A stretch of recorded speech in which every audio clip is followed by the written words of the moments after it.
Hermanos, pues hoy vamos a continuar con nuestro estudio del libro de Isaías en el capítulo 33. El capítulo 33 de Isaías, y vamos a orar al Señor. Señor, te damos gracias que tú nos permites nuevamente estar aquí. Gracias por la comunión de la iglesia. Gracias, Señor, cuán hermoso, cuán bueno es el que los hermanos habitemos juntos en armonía. Y qué mejor manera, Señor, de celebrar este tiempo que escuchando tu palabra, Señor. Hemos venido a adorarte y hemos venido a escuchar de ti. Te pedimos que tú te manifiestes, Señor, a través de la predicación de tu palabra, de manera que nuestro corazón sea movido a creer más en ti, sea movido a mostrar una mayor fidelidad y compromiso a ti, Señor. Te pedimos que tú nos des espíritu de sabiduría y de revelación en un mejor conocimiento de ti por medio de tu palabra. Y te damos gracias, Señor, por la intervención de tu Espíritu Santo que nos lleva a conocerte cada vez más. En el nombre de Jesús. Amén. Amén. La palabra del Señor nos enseña que la salvación es de Yahvé. Y la salvación que el Señor nos ofrece es una salvación extraordinaria. Es una salvación incomparable. Es una salvación gloriosa, inagotable, más allá de lo que las palabras pueden expresar. En Isaías 25, versículo 6, el Señor compara la dicha futura de su salvación con un banquete especial, un banquete único, suculento. El texto nos dice que Yahvé de los ejércitos preparará en este monte para todos los pueblos un banquete de manjares suculentos. Un banquete de vino añejo, pedazos escogidos con tuétano y vino añejo refinado. El versículo 9 añade que quienes disfrutemos de su salvación en su presencia diremos: este es nuestro Dios, a quien hemos esperado para que nos salvara. Este es Yahvé, a quien hemos esperado. Regocijémonos y alegrémonos en su salvación. El Señor le había ofrecido esta salvación al pueblo de Judá. En capítulo 30, versículo 15, el Señor les había dicho: en arrepentimiento y en reposo serán salvos. En quietud y confianza está su poder, pero ustedes no quisieron. En lugar de buscar la salvación de la amenaza asiria en el Señor, ellos se propusieron buscar la salvación en otro lado, buscar la salvación en Egipto. Ellos creyeron que el Señor no era lo suficientemente poderoso para rescatarlos de la nación más poderosa en ese tiempo. Y por eso corrieron y se refugiaron bajo las alas de Egipto. Pero el Señor les advirtió en capítulo 31, versículo 1, ay de los que descienden a Egipto por ayuda. En los caballos buscan apoyo y confían en los carros porque son muchos y en los jinetes porque son muy fuertes, pero no miran al Santo de Israel ni buscan a Yahvé. El Señor entonces esperaría para tener piedad de ellos. La disciplina vendría sobre ellos y el Señor esperaría hasta el tiempo en que Él mismo, por su gracia, derramaría de lo alto su Espíritu Santo, trayéndolos al arrepentimiento, trayéndolos a la fe en el Rey justo que los salvaría de Asiria y de manera definitiva los salvaría de todos sus enemigos en un futuro escatológico.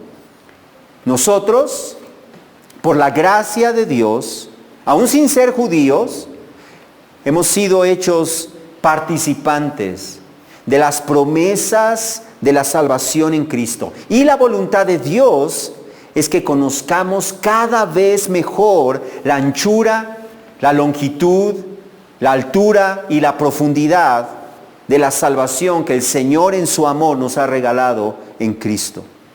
Y así es como llegamos a Isaías capítulo 33. Porque en Isaías 33 el Señor nos enseña que la salvación que proviene de Él está disponible para todos aquellos que se refugian en Él, que corren a Él, que esperan en Él. Y en este pasaje el Señor nos habla de esa salvación en tres partes. Nos habla acerca de la promesa de la salvación, nos habla acerca de la necesidad de la salvación y nos habla de la bendición de la salvación. Así que entonces veremos la promesa de la salvación en versículos 1 al 6, la necesidad de la salvación en versículos 7 al 9 y la bendición de la salvación en versículos 10 al 24.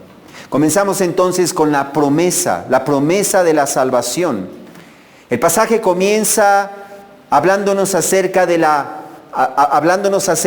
promesa de la destrucción del destructor. Observa allí en versículo 1 que comienza diciendo: ay de ti que destruyes y no has sido destruido, y de aquel que es traidor cuando otros no actuaron con perfidia contra él.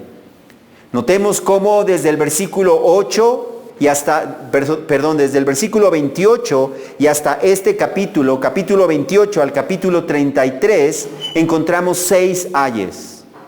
Este es el sexto de esos ayes. El pasaje dice ay, comienza con una expresión de lamento o de advertencia de juicio para aquel que destruye a otros y no ha sido destruido. Para aquel que actúa traicionando a otros cuando ellos no lo traicionaron a él. Y considerando el contexto inmediato, lo más probable es que el Señor se está refiriendo y se está dirigiendo a la nación de Asiria. Ya que en el capítulo 30, versículos 31 y 32, el Señor había dicho: porque a la voz de Yahvé, Asiria se aterrará. Cuando Él la hiera con la vara, Él peleará contra ellos. De nuevo en capítulo 31, versículo 8, el Señor dijo: el asirio caerá por espada, no de hombre, y la espada no humana lo devorará. No escapará de la espada. Asiria era el enemigo que había arrasado con el reino del norte y ahora representaba una amenaza para el reino del sur y su capital, Jerusalén. Pero ¿qué hizo el reino de Judá? ¿Qué hizo el reino de Judá cuando vio que se acercaba la amenaza de Asiria? ¿Acaso ellos buscaron refugio en el Señor? ¿Acaso ellos corrieron y confiaron esperando en el Señor? Por supuesto que no. Ellos creyeron que el Señor no tenía el poder para salvarlos y por eso se refugiaron en Egipto. Y por eso el Señor les advirtió en capítulo 31, versículo 1, ay de los que descienden a Egipto por ayuda. En los caballos buscan apoyo y confían en los carros porque son muchos, y en los jinetes porque son muy fuertes, pero no miran al Santo de Israel ni buscan a Yahvé. Egipto no los podría salvar. Egipto envió un ejército tratando de detener el avance de los asirios, pero ellos fueron derrotados por los asirios, y entonces el rey Ezequías buscó negociar con los asirios para que no invadieran a Judá y especialmente Jerusalén. En el segundo libro de Reyes, en el capítulo 18, versículos 13 al 15, nos dice que en el año 14 del rey Ezequías, subió Sennacherib, rey de Asiria, contra todas las ciudades fortificadas de Judá y las tomó. Entonces Ezequías, rey de Judá, envió a decir al rey de Asiria en Laquis: he hecho lo malo, retírate de mí, lo que me impongas aceptaré. Y el rey de Asiria impuso a Ezequías, rey de Judá, 10.2 toneladas de plata y 1 tonelada de oro. Y Ezequías le dio toda la plata que se hallaba en la casa de Yahvé y en los tesoros de la casa del rey. Pero ¿cuál va siendo la sorpresa de Judá? ¿Cuál va siendo la sorpresa de Ezequías? que después de recibir los tesoros de su mano, el rey Sennacherib de Asiria siguió avanzando hacia Jerusalén. Al ver esto, el rey Ezequías se llenó de pavor y el texto nos dice que él se humilló delante del Señor. Al parecer es entonces cuando el Señor prometió: ay de ti que destruyes y no has sido destruido. Y le dijo a Siria: a ti que eres traidor, cuando otros no actuaron con perfidia contra ti, es decir, cuando otros no actuaron con traición contra ti. Y luego el Señor les dijo qué es lo que pasaría en el versículo 1, la segunda parte: cuando termines de destruir, serás destruido. Cuando acabes de actuar con perfidia actuarán contra ti. ¡Qué palabras tan tremendas de juicio! ¡Qué palabras tan definitivas contra el enemigo del pueblo de Dios! El Señor había usado a la nación de Asiria y estaba usando a la nación de Asiria como la vara de su disciplina contra Judá, a fin de llevarlos al arrepentimiento y a volverse al camino del Señor. Pero Él no iba a permitir que Asiria, esta nación pagana, destruyera por completo a su pueblo escogido, porque el Señor permanece fiel para siempre. Dios mismo iba a destruir al destructor de su pueblo. Él iba a ser la destrucción del destructor. Pero el versículo 2 nos enseña el requisito para poder experimentar y disfrutar de esa salvación del Señor. Observa lo que dice el versículo 2. Oh Yahvé, ten piedad de nosotros. En ti hemos esperado. Sé nuestra fortaleza cada mañana. También nuestra salvación en tiempo de angustia.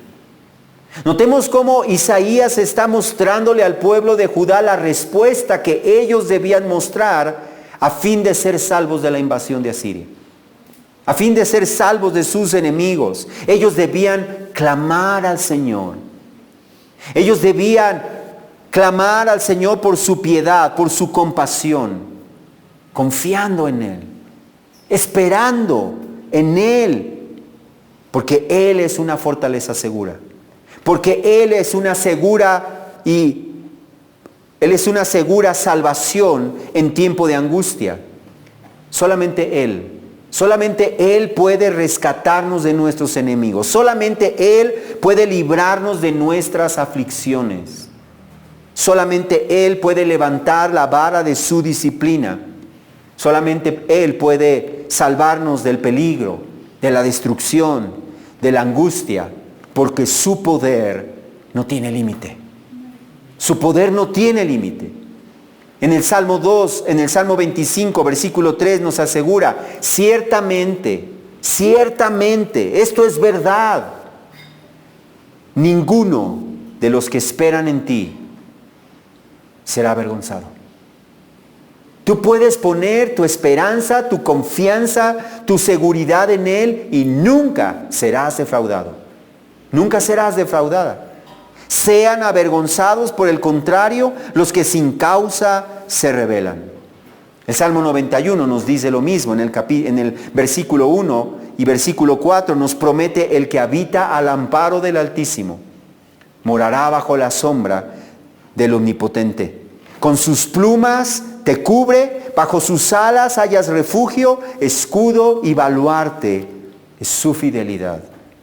No hay lugar más seguro que bajo las alas del Altísimo, bajo su protección, bajo su cuidado.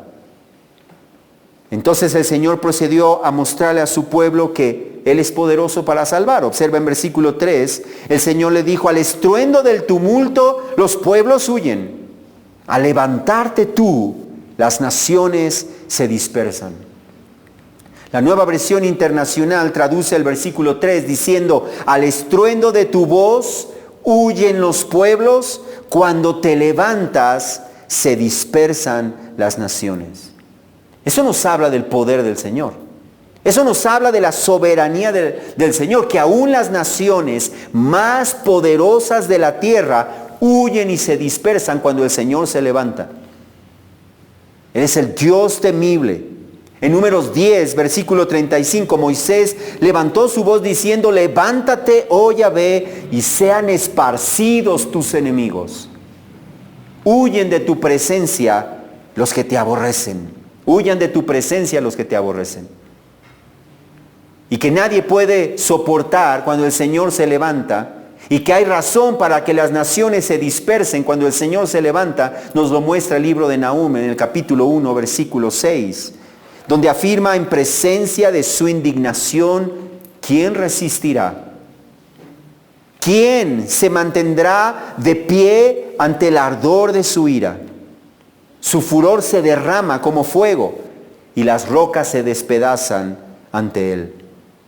De modo que cuando el Señor se levanta, la derrota de sus enemigos es tan segura, la derrota de sus enemigos es tan definitiva como cuando un ejército poderoso recoge el botín de los vencidos, como vemos en el versículo 4. Allí dice, se recoge el botín como recoge la oruga, se lanzan sobre él como se lanzan las langostas. En otras palabras, cuando el Señor se levanta, la derrota de sus enemigos es como cuando la oruga y la langosta se lanzan sobre los cultivos, arrasando con todo sin que nada ni nadie pueda detenerlos. Todo esto nos muestra que la victoria siempre es y siempre será del Señor. Él jamás ha perdido y jamás perderá una sola batalla. Por lo tanto, si nosotros aprendemos a refugiarnos en Él cada mañana, como dice el texto, cada día de nuestra vida, confiando en su poder, buscando su ayuda, vamos a experimentar su salvación y vamos a poder descansar en su protección. ¿Cuál sería el resultado de su salvación? Observa en versículos 5 y 6. Nos dice, exaltado es Yahvé, pues mora en lo alto. Ha llenado a Sión de derecho y de justicia. Él será la seguridad de tus tiempos, abundancia de salvación, sabiduría y conocimiento. El temor de Yahvé es tu tesoro.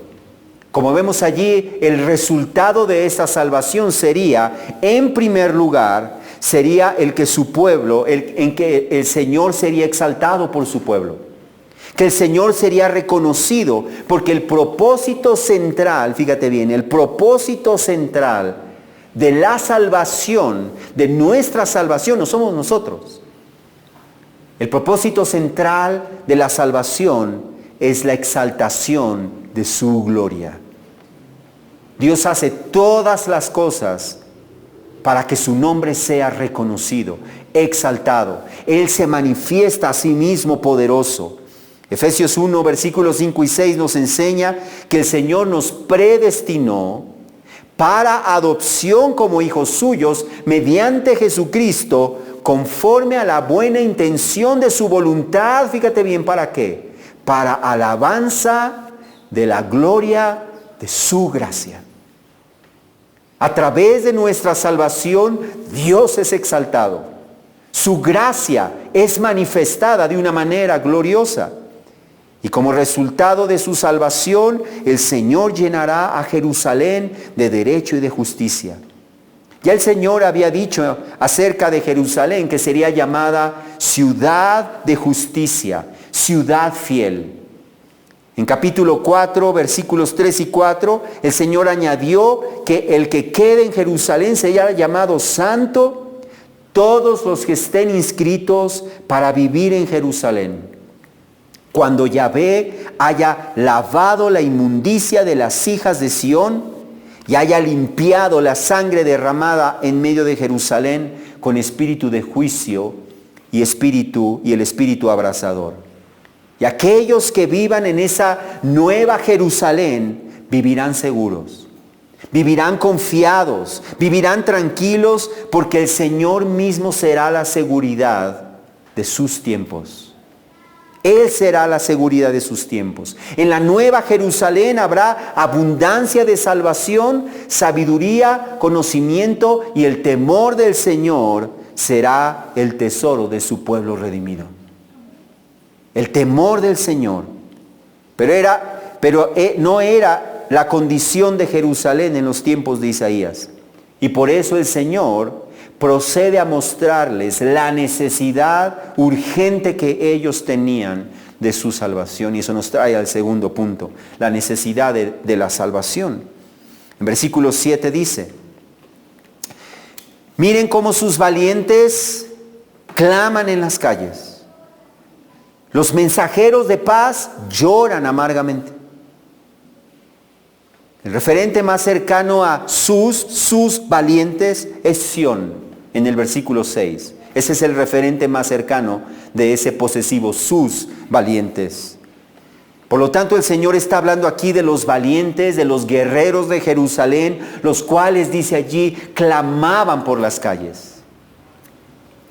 Los guerreros de Judá estaban gritando, es lo que significa literalmente esa palabra, gritando de miedo, asustados, temerosos, desesperados por la destrucción que les esperaba. De igual manera, los enviados, los mensajeros de paz que habían sido enviados al rey Sennacherib tratando de arreglar las cosas para que no fueran invadidos, en un principio ellos habían regresado optimistas. Pero después, al ver el avance de la nación, de los ejércitos de Asiria, entonces ahora ellos lloraban amargamente, estaban tristes. Humanamente hablando, ellos sabían que estaban perdidos. Y ellos sabían que su destrucción estaba a las puertas. Y por eso en el versículo 8 los describe a la ciudad de Jerusalén, diciendo que nos describe esa ciudad, diciendo que las calzadas están desiertas. Imagínate esa ciudad desierta. El viajero ya no pasa. Mientras tanto, como vemos en versículos 8 y 9, el ejército asirio iba avanzando por las ciudades de Judá como si fuera una ola gigante, dejando a su paso terror, destrucción, ruina, muerte. Y por eso el versículo 9 añade: la tierra está de duelo y desfallece. El versículo 8 dice: ha quebrantado el pacto, ha despreciado las ciudades, no tiene en estima al hombre. Versículo 9 añade: la tierra está de duelo y desfallece. El Líbano está avergonzado y se marchita. Sarón es como una llanura desierta y pierden su follaje Basán y el Carmelo.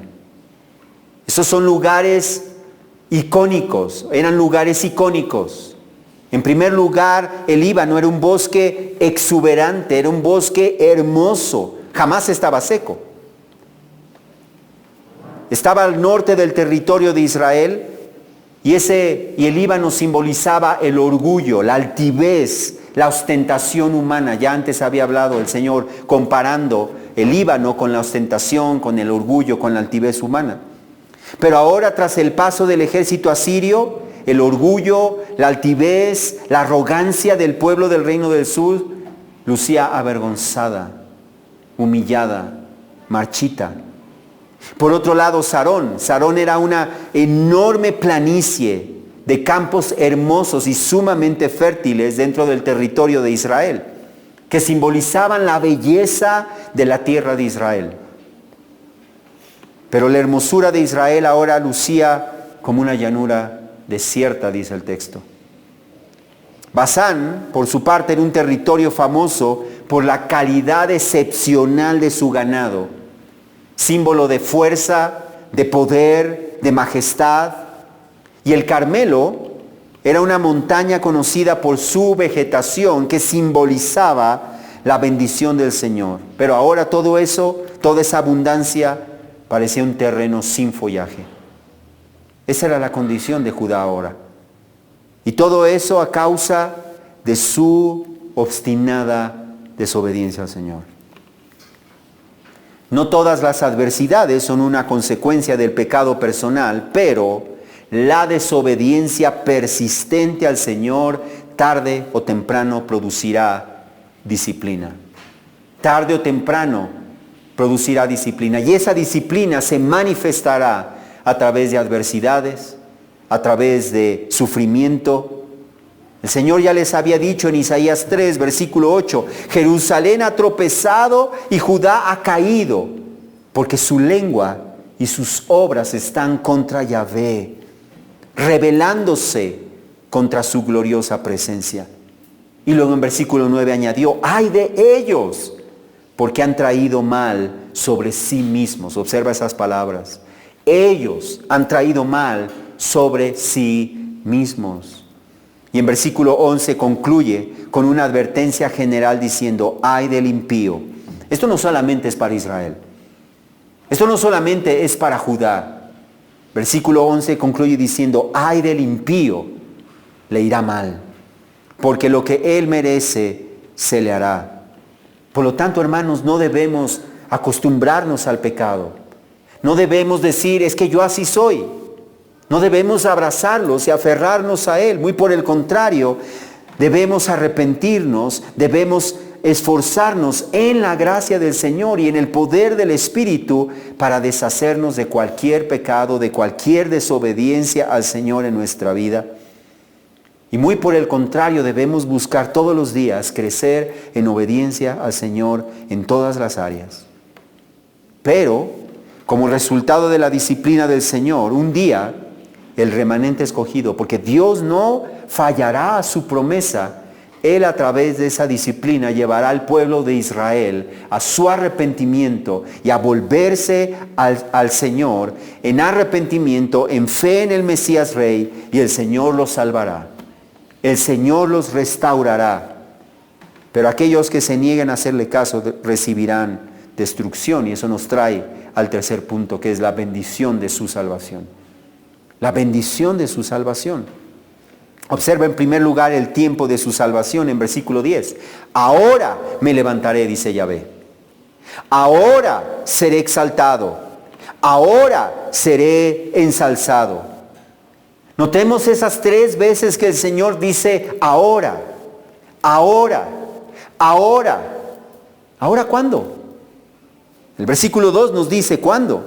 El versículo 2 nos ha dejado claro que cuando su pueblo clame al Señor, cuando su pueblo ponga su confianza, su seguridad y espere en el Señor, y solo en el Señor, entonces el Señor tendrá piedad de su pueblo. Entonces el Señor se levantará y será exaltado por medio de la salvación de su pueblo y de la destrucción de sus enemigos, como vemos enseguida.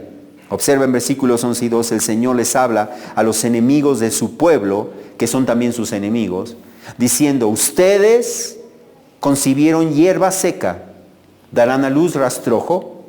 Mi aliento como fuego los consumirá y los pueblos serán calcinados, como espinos cortados que son quemados en el fuego.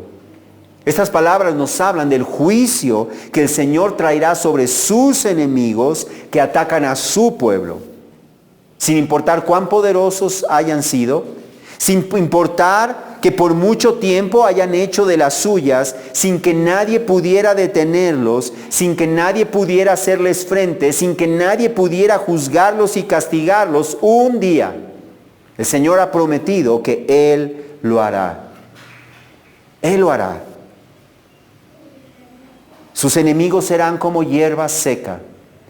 Sus enemigos serán como rastrojo. Sus enemigos serán como cardos, como espinos cortados, que serán quemados eternamente en el fuego de la ira de Dios. Su aliento, dice allí, como fuego los consumirá por una eternidad sin fin, sin que nada ni nadie pueda defenderlos, sin que nada ni nadie pueda salvarlos de la destrucción eterna. ¿Cuál es la lección para todos? Esta lección no solamente era para Judá. Estas son las lecciones para todos. ¿Y cuáles son estas lecciones para todos? Número 1, reconozcan el poder del Señor.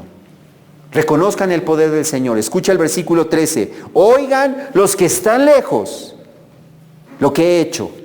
Y los que están cerca, reconozcan mi poder. Aterrados están los pecadores en Sión. El temblor se ha apoderado de los impíos. Observa cómo el Señor utiliza allí un merismo.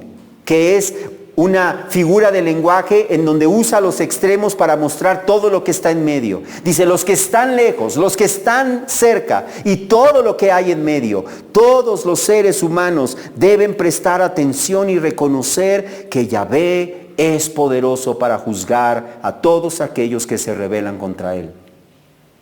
Ninguno de ellos se escapará.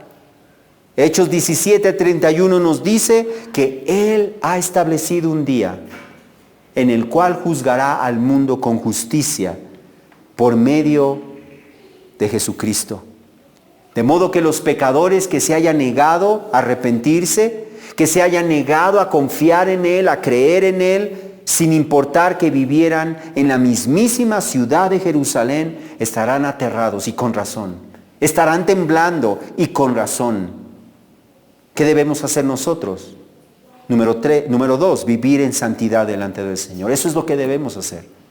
En primer lugar, reconocer su grandeza y que Él juzgará al impío. Pero en segundo lugar, vivir nosotros en santidad delante de Él. Observa en versículo 14. ¿Quién de nosotros habitará con el fuego consumidor?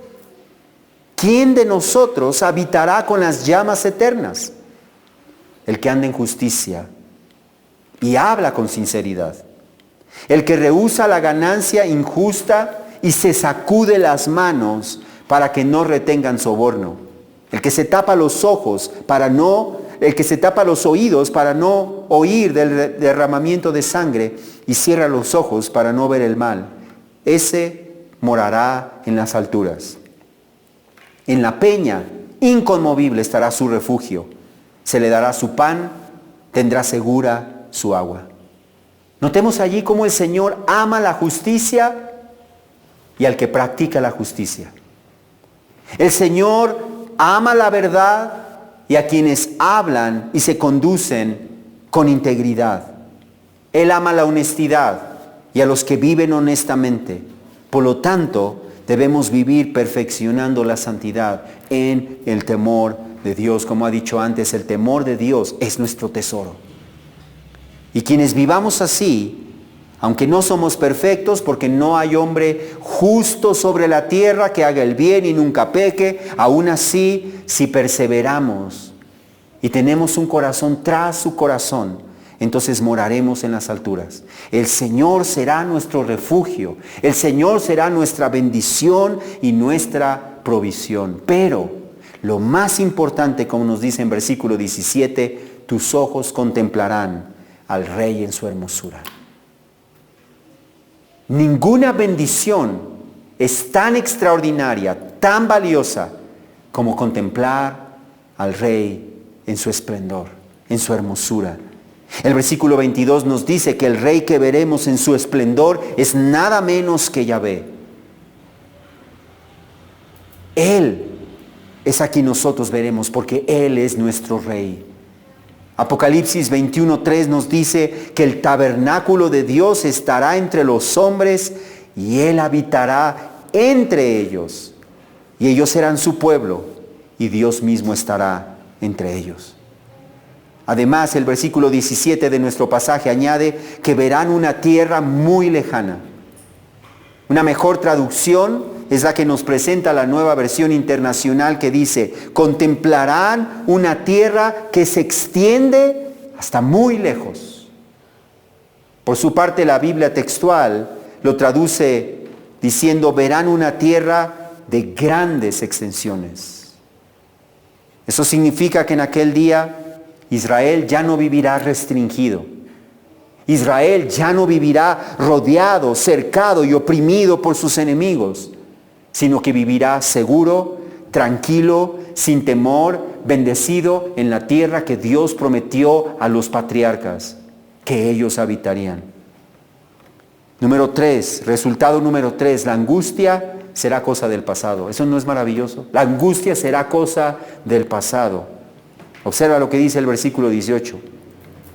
Tu corazón meditará en el terror y dirá: ¿dónde está el que cuenta?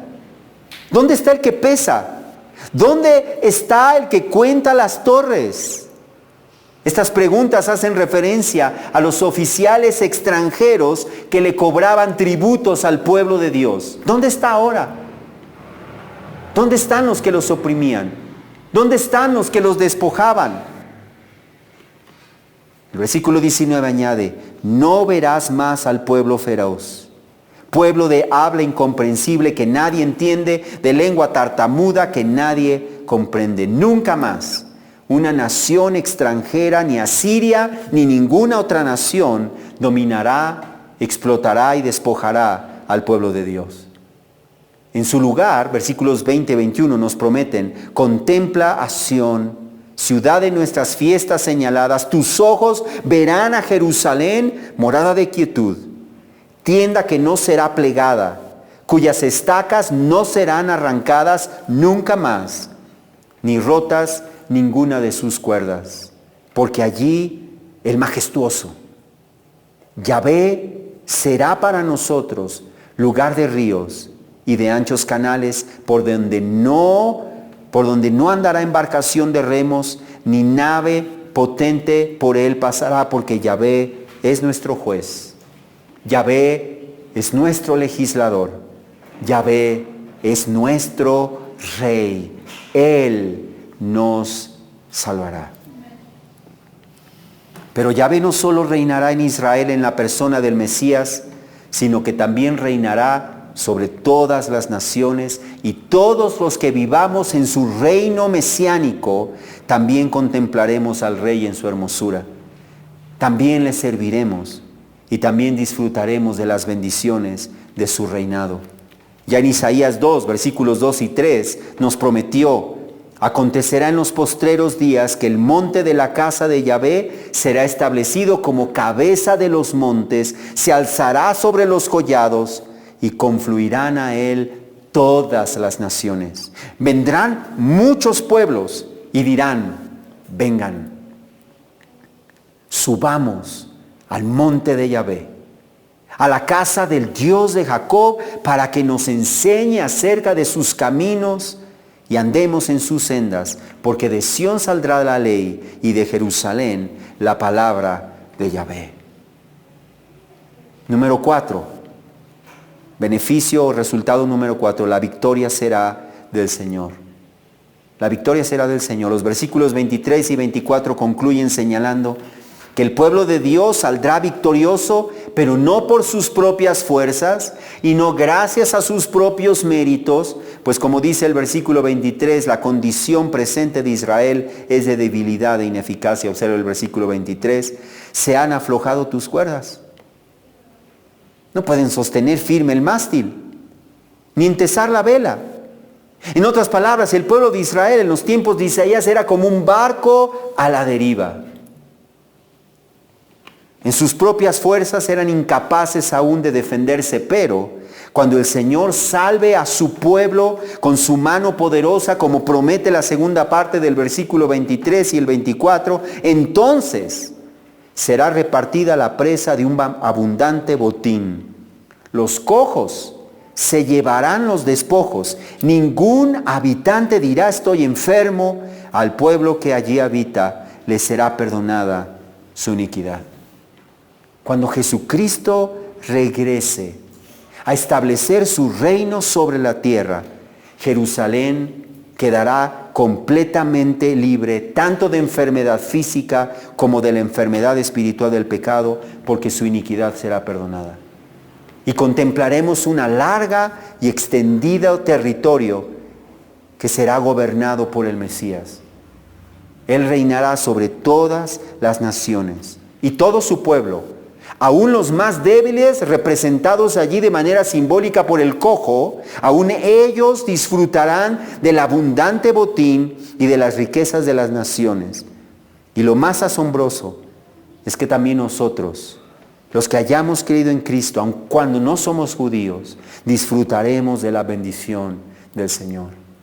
Es por eso que el apóstol Pedro nos dice en su primera carta, capítulo 1, versículos 3 y 4, que el Señor nos ha hecho nacer de nuevo a una esperanza viva, mediante la resurrección de Jesucristo de entre los muertos. Observa para qué. Para obtener una herencia incorruptible, inmaculada, y que no se marchitará, reservada en los cielos para ustedes. Por lo tanto, hermanos, aquellos que hemos corrido para refugiarnos en el Señor, podemos gozarnos y debemos gozarnos en su salvación y vivir cada día para Él, perfeccionando la santidad en el temor del Señor. Porque un día nosotros veremos al Rey de Gloria. Vamos a orar. Padre, gracias Dios. Gracias porque tú nos has llamado de las tinieblas a la luz. Señor, y de ser menesterosos, tú nos has hecho sentar en los lugares celestiales juntamente con Cristo. Y tú nos has dado y prometido, Señor, una herencia incorruptible, inmaculada, incomparable, inagotable, que no se marchitará, Señor. Reservada para nosotros en los cielos. Gracias por eso, Señor. Queremos vivir para ti. Aún con nuestras imperfecciones queremos vivir para ti. Te pedimos que tú desarrolles el carácter de Cristo en nosotros, de manera que tú seas exaltado y no nosotros, porque al final de cuentas es el fruto de tu Espíritu y no el fruto de nosotros mismos o de nuestro esfuerzo personal. Gracias, Señor, porque un día contemplaremos al Rey en su hermosura. Y nada de eso es nuestro, Señor. Cantaremos por la eternidad de tu incomparable gracia para con nosotros en Cristo Jesús. Ayúdanos a vivir de una manera que sea agradable a ti, Señor. Te lo pedimos en el nombre de Jesús y para la gloria de tu nombre. Amén.